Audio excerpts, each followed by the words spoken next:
Amenaza de parto pretérmino. Lo primero que quiero que tengan claro es que un parto pretérmino se define como, en este caso, aquel parto o el trabajo de parto con el objeto de obtener un feto vivo antes del término. Como sabemos, esto considera antes de las 37 semanas, ¿sí? Una gestación a término se considera cuando está entre las 37 semanas y las 40 semanas 6 días, ¿sí? Una vez que pasamos las 40 semanas y 6 días, hablamos de un embarazo en vías de prolongación que se denomina como a las 41 semanas y un posttérmino a las 42. Mucho cuidado en estas definiciones, no solo conmigo, ¿ya? Entonces voy a dejar claro estas definiciones antes de iniciar el tema, porque acá es donde siempre se confunden. Ya, muy bien.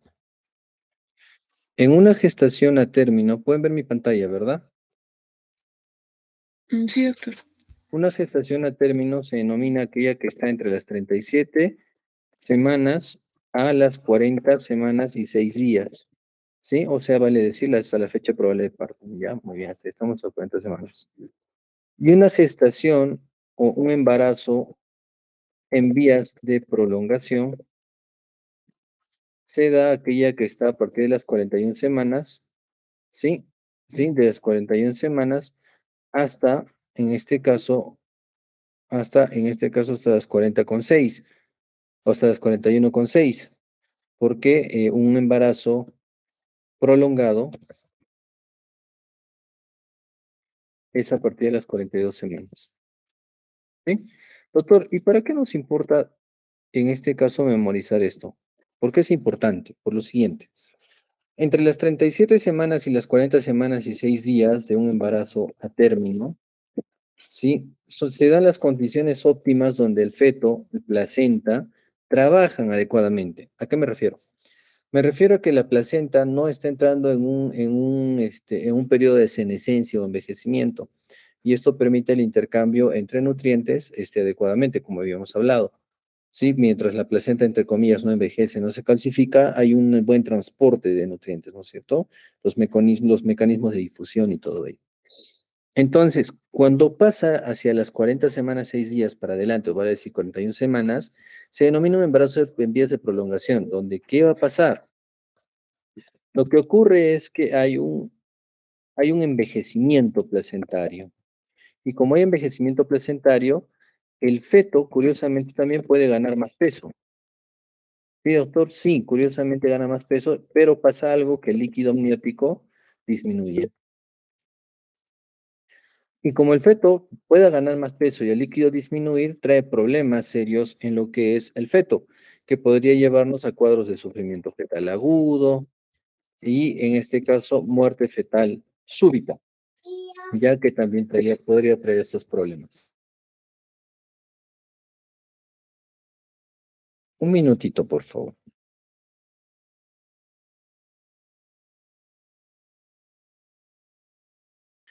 Decíamos que si el embarazo llega a las 41 semanas para adelante, estamos hablando de un embarazo en vías de prolongación. ¿Y esto qué implica? Que el bebé gane más peso, el líquido amniótico disminuya y podría traernos problemas para el feto, ¿sí? No solo para el feto, también para la madre, porque si es un bebé que en promedio tenía 3,600, 3,700 y que prolongamos este embarazo, pues pasa de que este bebé pueda llegar a pesar 4 kilos o más. ¿Y qué implica? Que pues en este caso un feto de 4 kilos o más, pues lo más probable es que no tenga las condiciones para nacer por vía vaginal, ¿sí? Por un parto eutóxico. Entonces, podríamos predisponer a macrosomía fetal. Y en un embarazo prolongado, pues esto se agudiza. Cuando el líquido amniótico disminuye, y aquí no necesariamente hay ganancia de peso, pues podríamos tener signos de sufrimiento fetal agudo. Por eso es que los embarazos en vías de prolongación, desde las 41 semanas, ya tienen el plan de culminar la gestación. O sea, doctor, no inició el trabajo de parto. ¿Y qué hacemos? Culminar la gestación. Y para esto, dependiendo en este caso las condiciones feto-maternas, pues indicamos una inducción del trabajo de parto o en su defecto una cesárea, pues, ¿no? La inducción se define como provocar las contracciones uterinas de modo artificial, químico, con oxitocina. Y una cesárea, si pues no tiene las condiciones para nacer por vía vaginal. Quiero que tengan claro esto. Entonces, la definición de amenaza de parto pretérmino quiere decir es que a todo que el feto sí que quieren hacer, por decirlo así, antes de las 37 semanas. Se define como parto pretérmino aquel que sucede antes de las 37 semanas de gestación. Y este se subdivide en un pretérmino extremo cuando tiene menos de 26 semanas, en muy pretérmino entre las 28 y 32 y un pretérmino tardío entre las 32 y 36 semanas y 5 días. Doctor, ¿y esto es importante? Claro que sí. ¿Por qué? Porque pasa de que cuando tenemos un pretérmino extremo de 26 semanas de gestación, pues estos fetos son muy pequeños, donde llegan a tener menos de 1 kilo.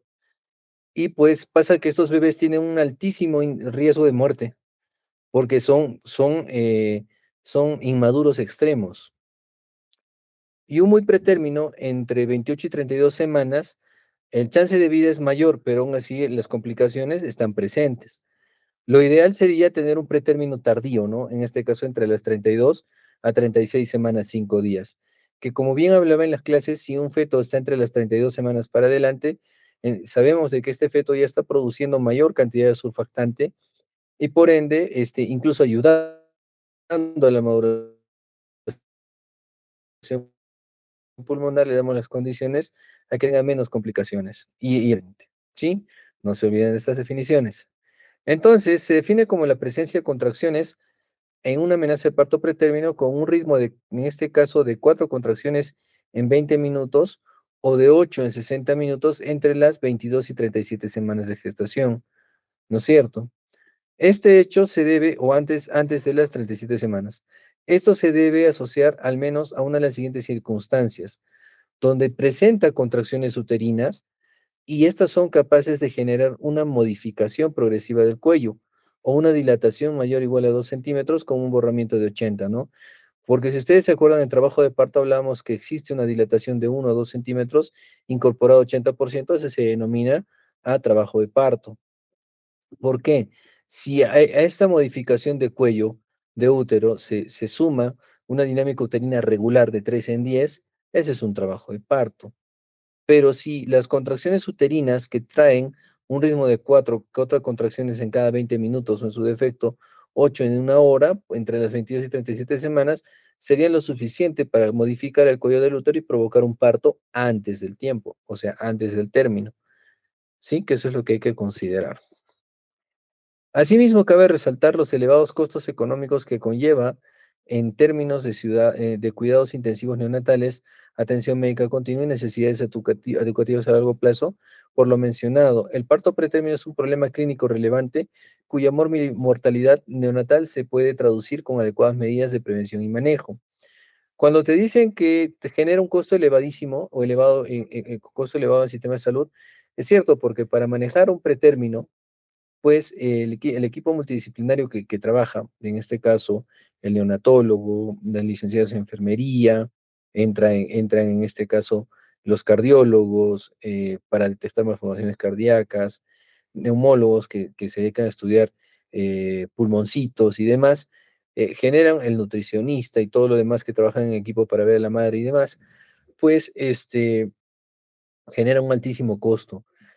Y el resultado de tener una amenaza de parto pretérmino muchas veces pues pasa por nuestras narices como médicos, porque si existe una amenaza de parto pretérmino, un parto pretérmino, vale decir, un parto pretérmino, pues es el resultado del mal control o mal manejo del control prenatal, porque la amenaza de parto pretérmino, para que se encadenen las contracciones uterinas y se produzca el trabajo de parto, en gran parte está asociado a las infecciones urinario-vaginales.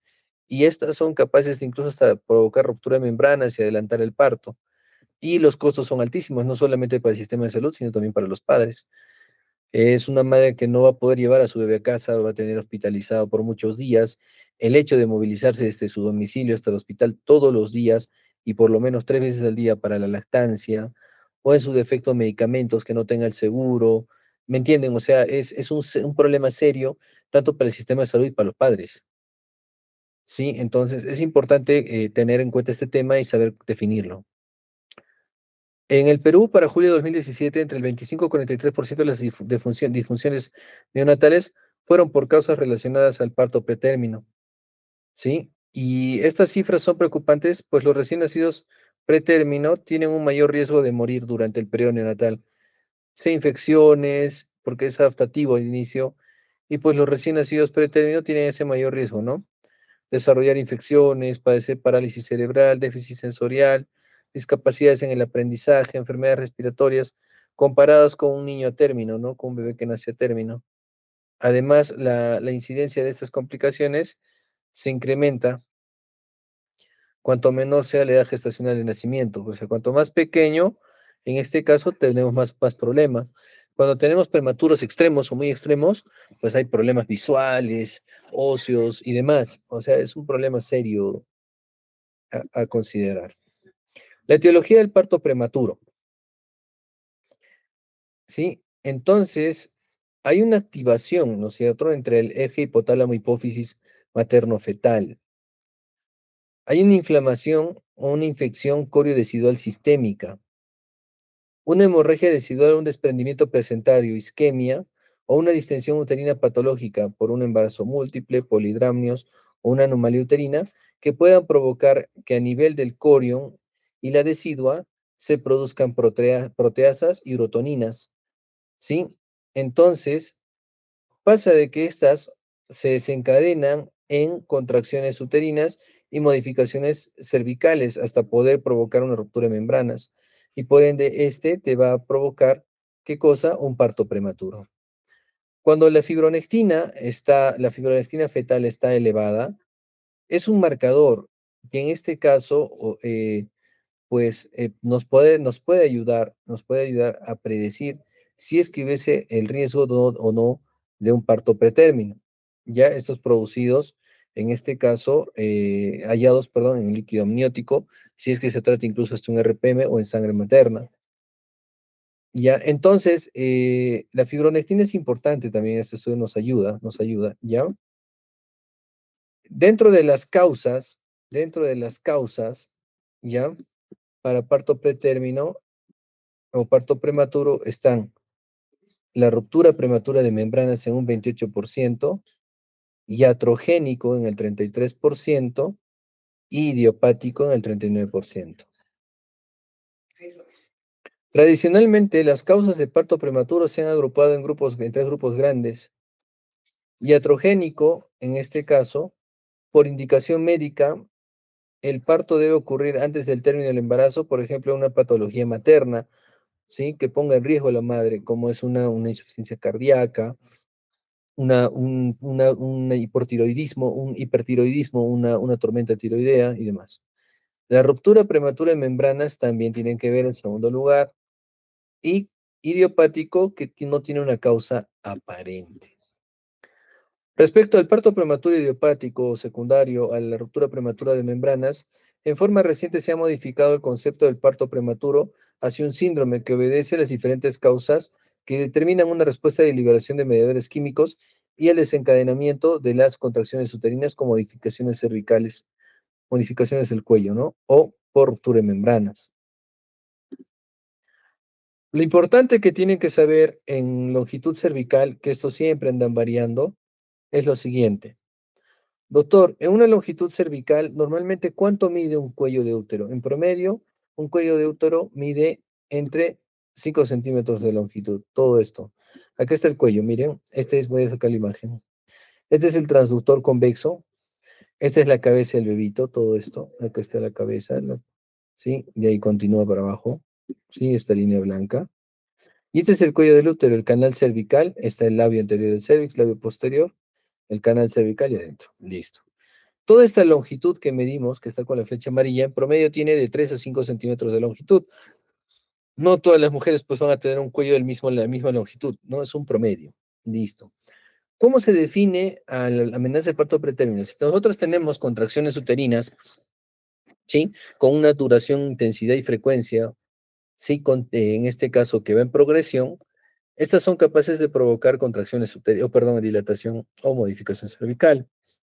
Y para esto debo saber lo siguiente, que si la longitud cervical es promedio a 3 a 5 centímetros, digo que si este cuello de útero está en menos de 2.5 centímetros, 2.5 centímetros, estoy en una amenaza de parto pretérmino, o sea que este bebito se puede salir, porque este cuello estaría corto, en una primi, o sea, una bebé que está gestando por primera vez. Y en una multi, la longitud de cuello, si está menor a 3 centímetros, riesgo de amenaza de parto pretérmino. Doctor, pero ¿por qué en una multi le damos más longitud y a una primi menos? Pues porque en una primi que ya dio partos, se le da chance a un cuello más corto, porque en teoría es más resistente. Pero en una primi, ya en este caso, se le da chance hasta 2.5. Un cuello que entre comillas es más resistente porque nunca se abrió, pues no hubo partos. Sin embargo, en una multi que ya tuvo bebés y demás, si este cuello está más corto, a menos de 3 centímetros, ahí me preocupo. Lo considero como una amenaza de parto a pretérmino si es que presenta contracciones uterinas, para eso es el monitoreo.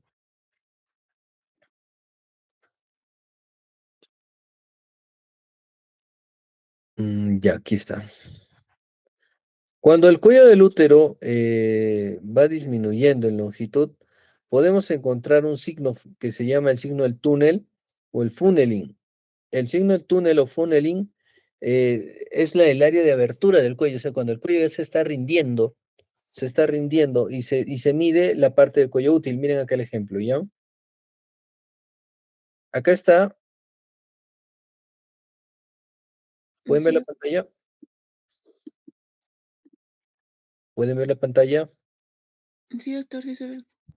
Muy bien. Acá está el cuello, el orificio cervical externo y el orificio cervical interno, aquí adentro. Está cerradito. Pero pasa que en una amenaza de parto pretérmino puede haber un funneling. ¿Qué dice? Que este era el cuello, por acá venía el cuello, miren, por acá venía el cuello, se abría así y al otro lado así. Pero ya no se ve así, miren, hay un triángulo ahí adentro. Ese funneling o túnel es cuando las contracciones de la madre, que son en este caso continuas, hace que las membranas coriomióticas empujen al cuello y le empiecen a dilatar por dentro. A eso se dice, en este caso, un cervix, un endocervix, o perdón, un orificio cervical interno abierto por la presión del feto y las contracciones, pues. Entonces, como hay esta modificación en el cuello del útero, en la parte útil se va adelgazando, o sea, quiere decir que acá está la cabeza del feto, el líquido, y la cabeza apenas acá. O sea, ya un rato más y probablemente da parto, ¿no? ¿Y cuál es nuestro trabajo? Pues nuestro trabajo es garantizar de que este feto tenga las condiciones, ¿no? Para el parto. Primero, que esté encefálico. Segundo, que no sea macrosómico y demás. Entonces, y lo más grande posible, si es el término, mejor. ¿Ya? Para que, pues, pasa de que si se tratara de una amenaza de parto pretérmino antes de las 37 semanas y vemos un funneling, o sea, un cuello dilatado y con un cervix útil corto, a menos de cuánto dijimos en una primi, 2.5. menos 12.5 centímetros, menos de 2.5 centímetros, le decimos, señora, usted tiene el riesgo de dar parto o que su bebé nazca antes de tiempo. Entonces la mamá te mira y te dice, pero doctor o doctora, si van a ser mi hijo, tiene apenas 31 semanas, ¿qué voy a hacer? Entonces tú dices, darle las condiciones, porque este bebé sí o sí se sale, pero darle las condiciones de poder defenderse en el medio externo. Vale decir, tratar de respirar adecuadamente. Para eso usamos el surfactante, o perdón, o los esteroides, ¿no? Que en este caso tenemos a la dexametasona y a la betametasona. Que dentro de lo que es una amenaza de parto pretérmino, lo que hacemos es ganar tiempo, ya les dije. No es que pongamos los corticoides y se acabó el problema, no. Los corticoides se aplican como un salvataje, una medida de salvataje, para evitar que si el niño naciera tenga mayor problema o de estrés respiratorio y demás. Es lo que tenemos que tener en cuenta, ¿ya? El fin de una maduración cervical es ese, o el fin de una maduración pulmonar, ganar tiempo. Doctor, ¿y qué pasa si este cuello es más corto de los 2.5? Y aparte de eso, que esta señora tiene un embarazo apenas de 16 semanas, 15 semanas, está antes de las 16 semanas, y el cuello está cortito, igual a esto, miren, igual así, cortito. Entonces se pueden hacer procedimientos donde pues amarramos o anudamos el cuello del útero, ¿sí? ¿Sí? Para que pues evitemos que se salga el bebito, en otras palabras. Pero para esto hay ciertos requisitos, que esto se debe realizar, uno, por estos procedimientos se deben realizar, ¿sí? Siempre y cuando haya el antecedente de abortos a repetición. A eso se llama abortadora, abortadora habitual. Sí, entonces, ¿qué pasa con estos pacientes? Disculpen, ¿qué pasa con estas pacientes? Pasa de que vienen con la historia clínica típica donde te dicen que es su cuarta gesta, que su primer bebé nació antes de tiempo a las, no sé, se me ocurre, 25 semanas. El segundo parto igual no llegó ni a las 25, llegó a las 20 y el tercero apenas llegó a las 15. A eso se denomina incompetencia cervical. ¿Qué significa? Que este cuello no es competente, no es lo suficientemente resistente para evitar que un bebito se salga. ¿Sí? Entonces, ¿qué se hace en esos casos? Es que para tolerar el embarazo, pues se anuda. Y al anudar el cuello, ese procedimiento se llama cerclaje. Lo que hacemos es ingresar a la cavidad vaginal, acá como pueden ver en la imagen, visualizar el cérvix y anudarlo como una bolsa de tabaco, miren acá, ¿sí? Ven acá los puntos, ¿pueden ver? Sí, doctor. A eso se denomina un cerclaje.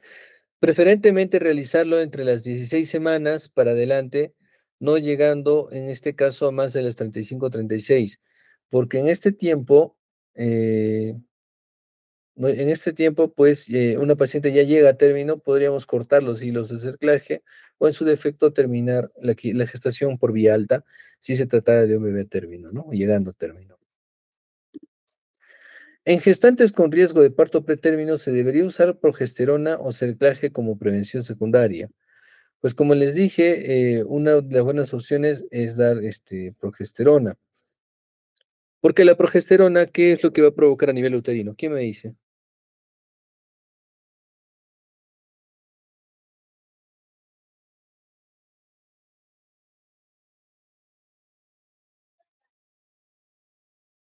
¿Vamos? ¿Alguien? ¿Por qué damos progesterona a estas pacientes? Para disminuir las contracciones, doctor. Claro, para llevar a tener el útero en una fase de quiesencia, ¿no? De relajo, útero relajado. En las gestantes con riesgo de parto pretérmino, ¿ya? Se debería usar progesterona o cerclaje como prevención. Se estableció dos grupos de riesgo en mujeres con antecedentes de haber tenido parto pretérmino o tener cervix corto. La progesterona se da en gestantes con cervix corto y la progesterona disminuye el riesgo de parto pretérmino o un síndrome de estrés respiratorio y no se encontró efecto sobre la muerte neonatal o perinatal de enterocolitis necrotizante. En gestantes con antecedentes de parto pretérmino espontáneo, la progesterona disminuye.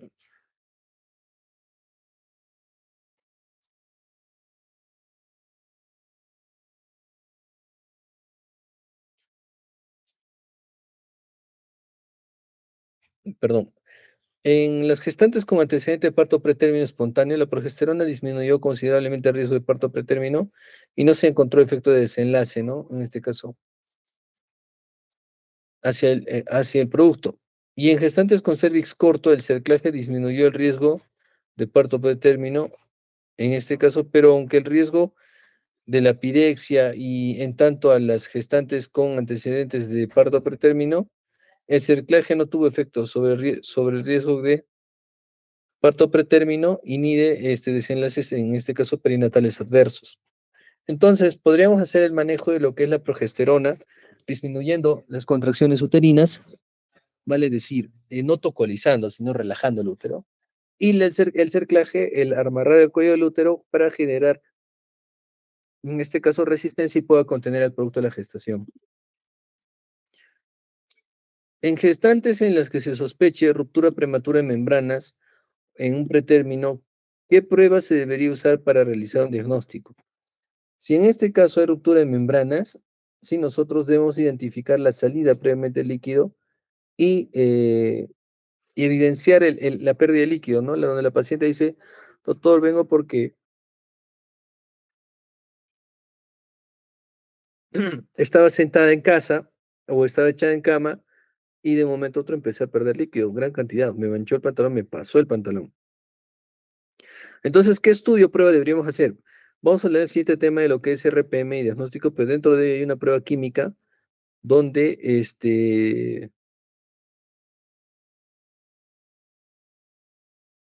pues nosotros tenemos que ver la pérdida de líquido transvaginal a través de canal, vale la redundancia, como son el test de nitracina, el test de Fern, o el test de, ¿cómo se llama?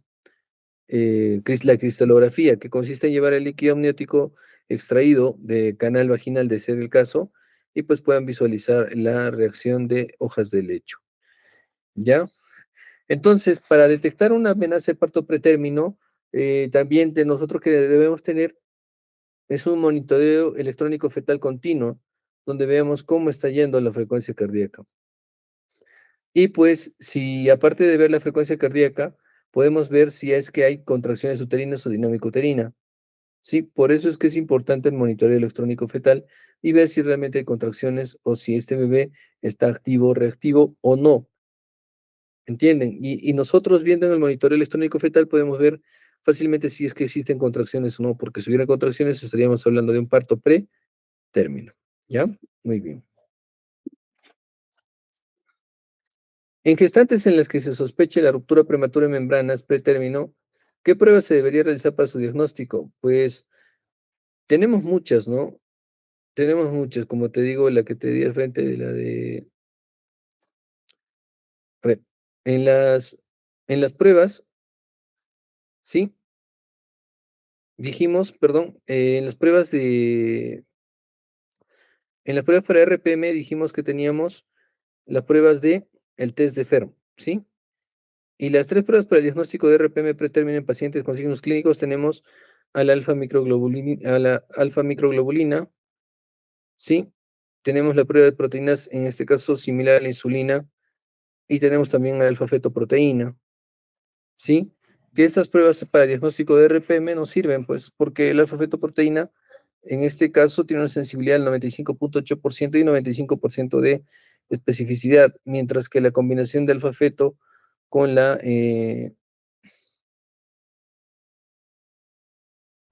proteína similar a la insulina del factor de crecimiento, pues tiene una sensibilidad del 97% y una sensibilidad del 97%.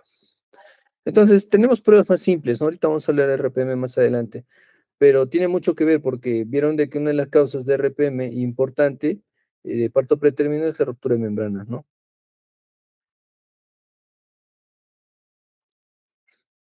En gestantes en labor de parto, ¿se debería brindar antibióticos profilácticos? Claro que sí, si es que hay ruptura de membranas en el parto pretérmino, y en este caso pasan las 6 horas que vamos a hablar más adelante, sí se debe dar antibióticos, y en este caso el esquema varía de acuerdo a la edad gestacional. Si son partos pretérminos, en este caso añadimos doble antibiótico-terapia, ¿no? Que en este caso tenemos a la ampicilina y la eritromicina, ¿no? Que vamos a hablar más adelante. Y en gestantes con labor de parto pretérmino, ¿se debería brindar antibiótico profilaxis antes del parto? En una mujer con parto pretérmino, en este caso con membranas íntegras, el tratamiento antibiótico aumentaba el riesgo de muerte neonatal, disminuía el riesgo de infección materna y no mostraba efectos para otros desenlaces maternos y perinatales adversos. Debido al incremento en el riesgo de muerte neonatal, se decidió emitir una recomendación, en este caso, en contra. Y en mujeres con ruptura prematura de membranas se encontró un tratamiento antibiótico que disminuye el riesgo de coriamnionitis y de neumonía recién nacido. ¿Qué te dice? Que si tú vas a hacer el manejo profiláctico, lo puedes hacer a una paciente antes o 2 horas antes de la intervención quirúrgica. Y más no continuar, en este caso, la administración de antibióticos, ¿sí? Sí. Si en este caso no cumples primero los criterios. Uno, de que la pérdida de líquido sea evidente, ya al Valsalva podemos ver la pérdida de líquido, sí, y pues al tiempo, ¿no? Si es que esta ruptura prematura de membranas ya tiene más de 6 horas, pues ya se inicia antibiótico, ¿no? Ese es más enfocado en RPM, pero sabemos que el RPM sí puede provocarnos una amenaza de parto pretérmino. Y aquí va mi pregunta, ¿por qué hay más contracciones cuando se rompen las membranas coreamnióticas?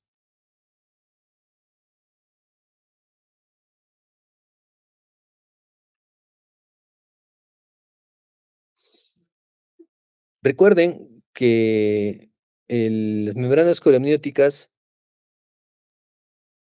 sí brindan una protección al feto y pues las membranas coreamnióticas al romperse pueden producir mayor cantidad de prostaglandinas. ¿Y las prostaglandinas qué producían a nivel uterino?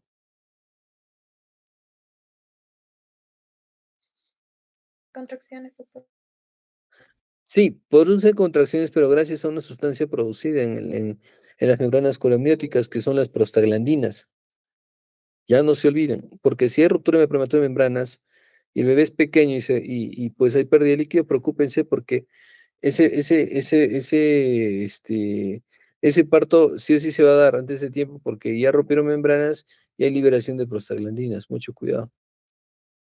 ¿Sí? ¿Está claro? ¿Está claro? Sí, doctor. Muy bien. Y en gestantes con membranas intactas o síntomas de labor de parto, ¿cuál es la precisión diagnóstica para las pruebas y diagnóstico de labor de parto pretérmino? El monitoreo electrónico, porque en el monitor vamos a ver si hay contracciones o no. Es lo más importante, monitorizar a los bebitos. ¿Ya?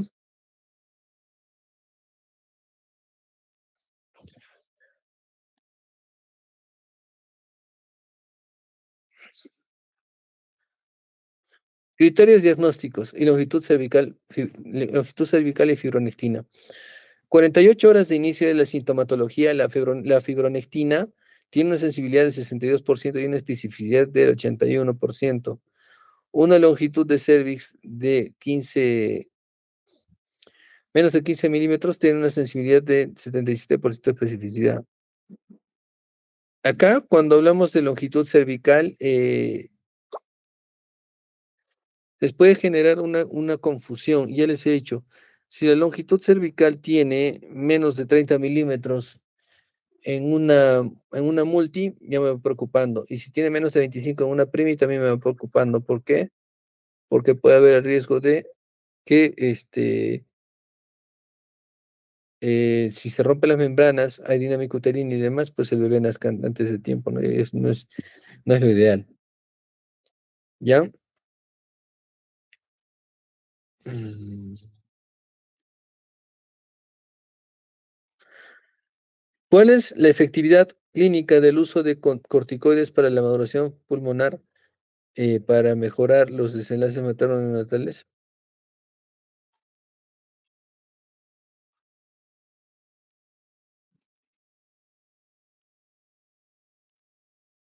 Pues la efectividad del uso de los corticoides en realidad son más importantes porque al bebé lo estamos preparando, ¿no? Para madurar pulmoncitos y no generemos distrés respiratorio en el intraoperatorio.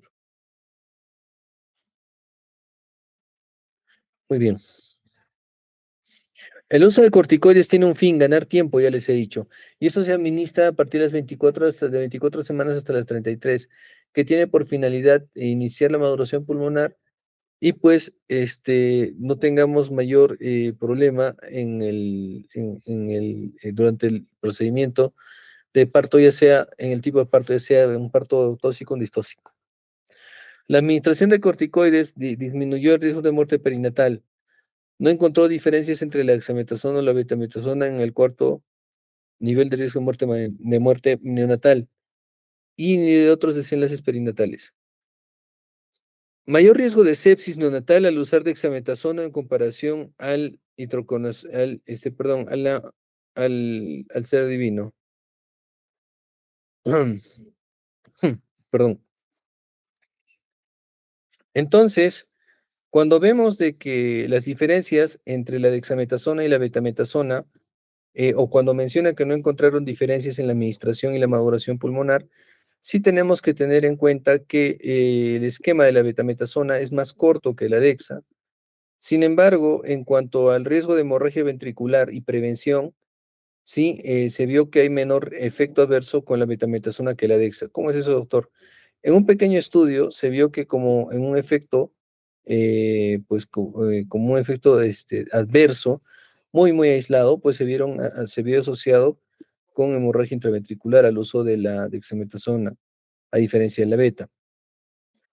El mayor riesgo de sepsis neonatal al usar dexametasona oral en comparación con una dexametasona intramuscular también hay que tener en cuenta.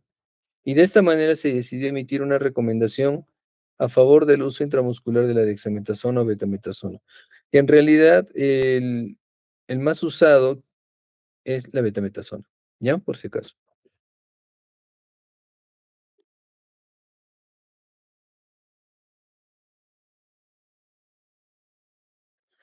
Dentro de lo que es los esquemas de maduración pulmonar, ya les dije que estaba la betametasona y la dexametasona. Ambos administramos, en este caso, ¿cuánto? 24 miligramos, con la diferencia de que en la betametasona lo hacemos en 2 dosis, ¿no? Cada dosis de 12 miligramos, 100 24 horas o cada 24 horas, y la dexametasona, igual llegamos a los 24 miligramos, pero administrando 6 miligramos cada 12 horas por 2 días. Es la diferencia en la administración pulmonar. Y hemos visto en la administración de maduración pulmonar, pero hemos visto de que la dexametasona incluso está más asociado a que hay mayor riesgo de sepsis neonatal, hemorragia ventricular y demás que con la betametasona. No quiero decir que no lo usen, sino que tener mucho cuidado entre dexa y beta, mejor es beta. Eso es lo que quiero decirles. ¿Cuál es la efectividad clínica para el sulfato de magnesio? ¿Recuerdan cuando les dije en la amenaza de parto pretérmino o cuando vamos a tener un bebé que nace o que va a nacer antes de tiempo, sobre todo si tiene menos de las 32 semanas, perdón, menos de las 34 semanas, lo ideal es realizar, ¿qué cosa? Neuroprotección. Y la neuroprotección básicamente lo que va a evitar es que haya daño cerebral, o vale decir, hemorragia ventricular en los fetos. Y la neuroprotección se realiza con sulfato, ¿no? Como habíamos conversado. La efectividad del sulfato de magnesio en la neuroprotección en recién nacido pretérmino en dos grupos de 24 a 29 semanas, 29.6 semanas y de 30 a 33.6 semanas. En mujeres de riesgo de parto pretérmino, la reducción del riesgo de desarrollar parálisis cerebral en el recién nacido y el riesgo y el diagnóstico de parálisis cerebral a los 2 años de edad, pues no tuvo efecto en cuanto al riesgo de óbito fetal ni otros desenlaces perinatales adversos. ¿Sí? Y el aumento de riesgo de la aparición de cualquier efecto adverso que provoque la interrupción de la de la infusión y el descenso de la presión arterial diastólica en la madre. No se encontró efecto de hipotensión. Y las mujeres con riesgo de parto pretérmino después de las 30 semanas de gestación, el sulfato de magnesio no tuvo no tuvo efecto sobre el riesgo de parálisis cerebral en hijos pretérminos. Se decidió emitir dos recomendaciones teniendo en cuenta el punto de corte de 30 semanas de gestación.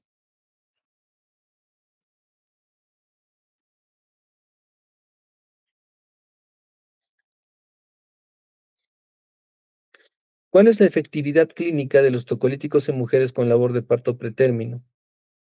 Pues cuando tenemos una paciente con amenaza de parto pretérmino, debemos usar medicamentos que disminuyan las contracciones, nos den tiempo a madurar al bebito y no nazca antes de tiempo, o me refieren dentro de lo que es el inicio de trabajo de parto. Dentro de este tiempo, los tocolíticos tienen por finalidad inhibir las contracciones uterinas, disminuirlas y por ende no dar el trabajo de parto, vale decir que el bebé no nazca antes de tiempo. Para esto tenemos los betamiméticos, inhibidores de prostaglandinas, bloqueadores de canales de calcio, como tenemos al nifedipino, ¿no? Disminuyeron el riesgo de ocurrencia de parto dentro de las primeras 48 horas, retrasaron el parto, aunque en el recién nacido pretérmino no tuvieron efectos sobre el riesgo del síndrome de distrés respiratorio y mortalidad neonatal ni otro evento adverso. Y dentro de nuestros alcoholíticos de elección tenemos aquí al nifedipino.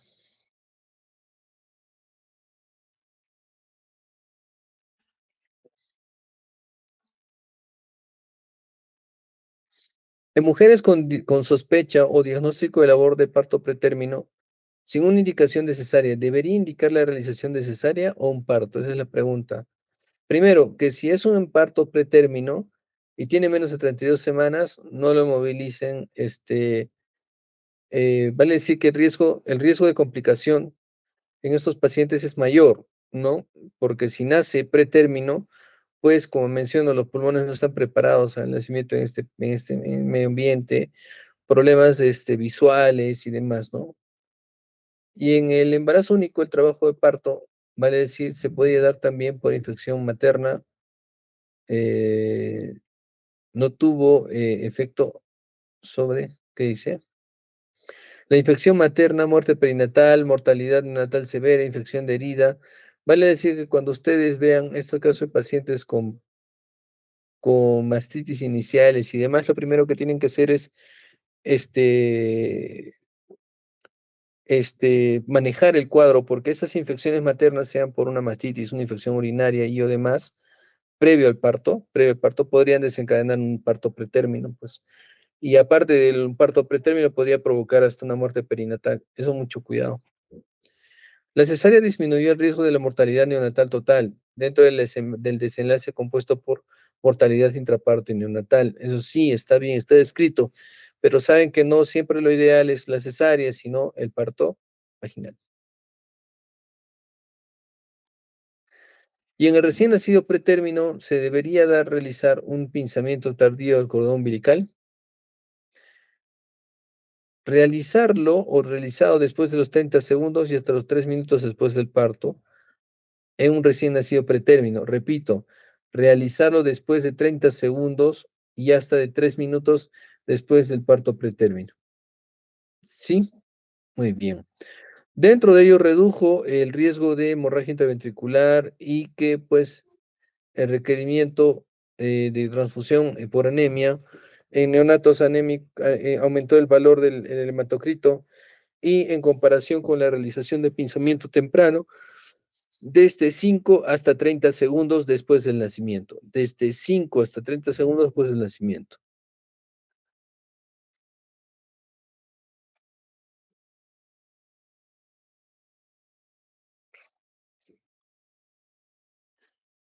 Dentro de lo que es en los casos de emergencia, la posición del recién nacido antes del pinzamiento, los cuidados térmicos para el recién nacido pretérmino y el método de mamá canguro, que consiste en apegar al bebé en la piel directamente, ¿no? En este caso, va a permitir que el feto regule temperatura y demás. Ya no se olvide. Muy bien, preguntas.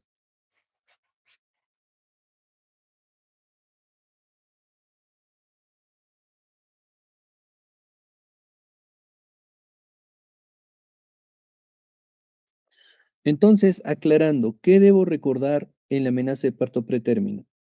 Debo recordar que la amenaza de parto pretérmino se define como toda aquella paciente que presenta contracciones uterinas antes de qué semana? ¿Antes de qué semana, doctores? ¿Antes de qué semana de gestación? ¿Un pretérmino es a las 38 semanas, 39 semanas? Un parto pretérmino que hay mujer que está con contracciones 37. 30 y 37, doctor. antes de las 37 semanas. Listo. Segundo, debo de recordar que la longitud de cuello o la longitud del cuello uterino normalmente es de 3 a 5 centímetros. Y si me viene una paciente por emergencia con contracciones uterinas 2 en 10, y pues veo, le hago una cervicometría, una ecografía de transvaginal, y veo que el cuello del útero está en 40 milímetros, ¿es normal?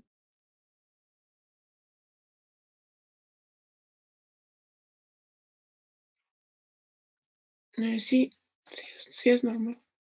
Muy bien. Y en este caso, si en una primi veo el cervix en menos de, en este caso en 2.5 centímetros, en 2.5 centímetros en una primi, menos de 2.5, ¿es normal? No. ¿Qué pasa? ¿Qué diagnóstico manejaríamos con esta paciente? Incompetencia cervical. No, ese es un cervix corto.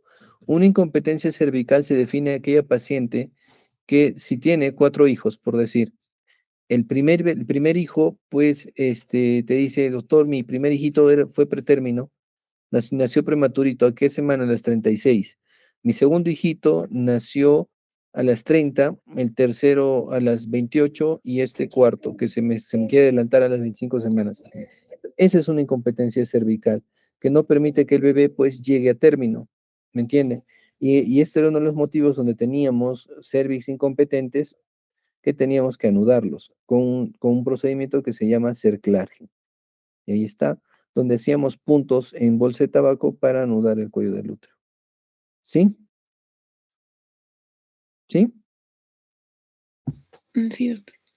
Eso es lo que tengo que recordar. Y si la longitud de cervix está entre, en este caso, 2.5 centímetros en una primi, estoy feliz, porque estamos dentro de lo normal, 2.5 más. Pero si estamos entre, perdón, más de 2.5, pero si está entre 2.5 menos, ese es un cuello corto. Y a eso se suman contracciones uterinas, amenaza de parto pretérmino. Si es un cervix de 4 o 5 centímetros, no hay mayor cosa, no hay problema. ¿Me entienden? Porque no hay, por decir así, la fuerza suficiente como para modificar el cuello y expulsar un bebé, como hablamos de amenaza de parto pretérmino. ¿Ya? O amenaza de parto prematuro o pretérmino. ¿Sí? No se olviden. Dentro de una de las causas principales para amenaza de parto pretérmino, ¿cuál era? RPM. La primera. La segunda, iatrogénico.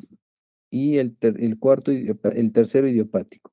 Y también vieron que en las últimas diapositivas hablaba de infecciones, sobre todo en las causas de RPM y demás. Pero doctor, ¿por qué el RPM y no las infecciones? Recuerden que para que haya ruptura prematura en membranas, tiene que haber infecciones generalmente. Las otras causas son feto grande, embarazos dobles y demás, o embarazos múltiples. Eso tiene que tener muy en cuenta. ¿Ya? ¿Está claro? Sí, doctor. Muy bien.